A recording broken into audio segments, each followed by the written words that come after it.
A passenger plane carrying 239 people vanished from radar 45 minutes after takeoff.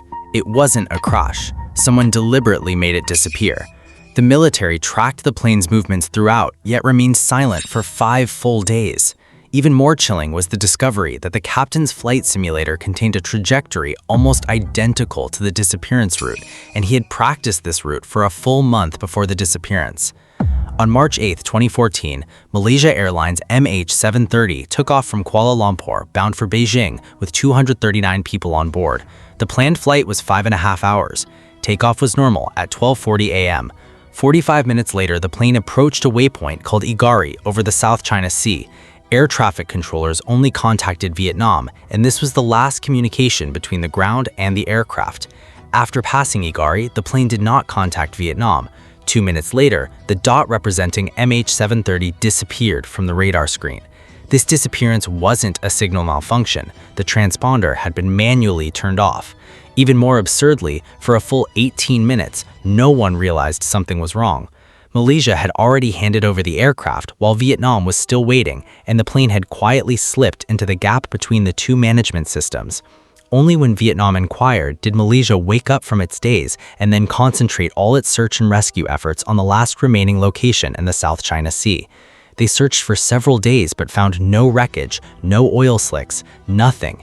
Just when everyone was at their wits' end, the Malaysian military dropped a bombshell. Their military radar had actually tracked the plane the entire time. It hadn't crashed into the South China Sea. It had turned around.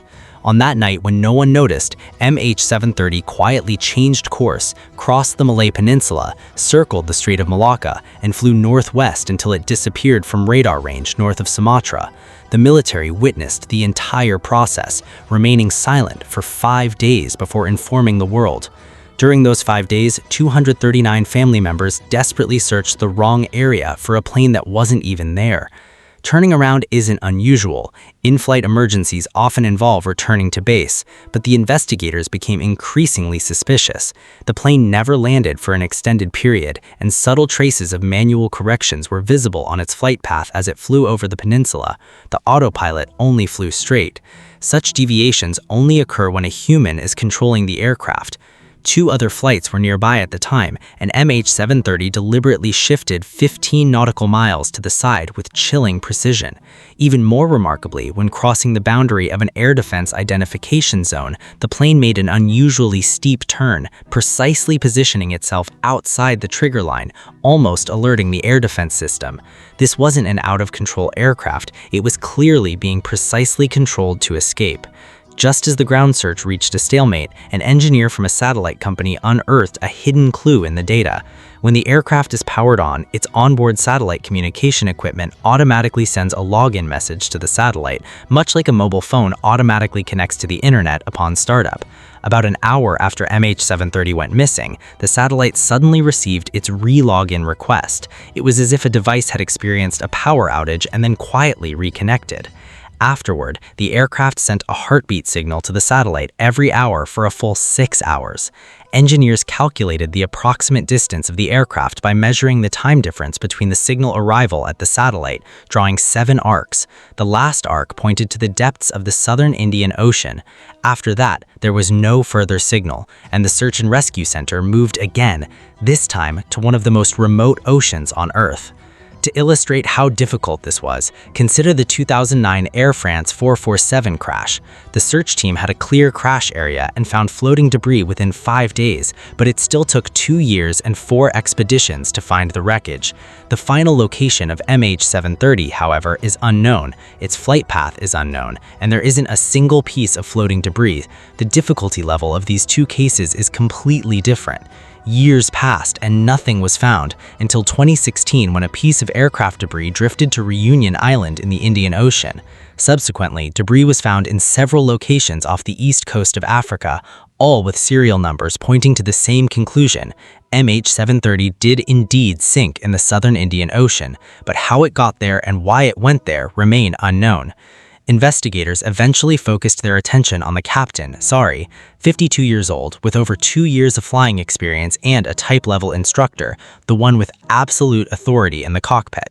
The co-pilot sitting next to him was a mere 26-year-old. This was his final training flight, to be completed under the captain's constant supervision. A seasoned instructor and a trainee who wouldn't question his decisions, this combination was perfect for someone wanting to control the aircraft independently. Then there was the flight simulator. Investigators found Zari at his home and reconstructed a flight path from the records found at his body, departing from Kuala Lumpur, crossing the Indian Ocean until fuel ran out and the aircraft plunged into the deep sea, almost perfectly matching the actual route deduced from MH370. This record was created exactly 1 month ago. Investigators speculated that before the plane approached Igari, Zari found a pretext to send the co-pilot out of the cockpit and then locked the door from the inside.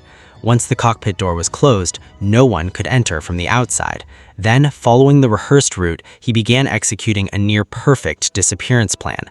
The radar was shut down in the optimal blind zone, and the aircraft immediately disappeared from the radar screens of 3 countries simultaneously. Subsequently, all power supplies were cut off, and satellite communication equipment lost power without leaving any offline records, appearing as an accidental power outage rather than a deliberate shutdown. Without main power, manual flight was the only option, which explains the subtle deviations in the flight path. The aircraft then flew close to commercial routes without triggering any abnormal warnings. Once it left the last coverage area of the military radar, power was restored, the autopilot took over, and the aircraft turned due south into that uninhabited area. 7.5 hours later, fuel ran out. Engines shut down, the aircraft lost control and plunged into the sea. The satellite received its last heartbeat and then fell silent forever. All of this remains unconfirmed. There is no black box, no remains, no direct evidence. All clues are indirect, a picture pieced together by investigators using time and data. Perhaps it is the truth, or perhaps it is just our most reasonable guess about the unknown. 10 years have passed and 239 people are still missing.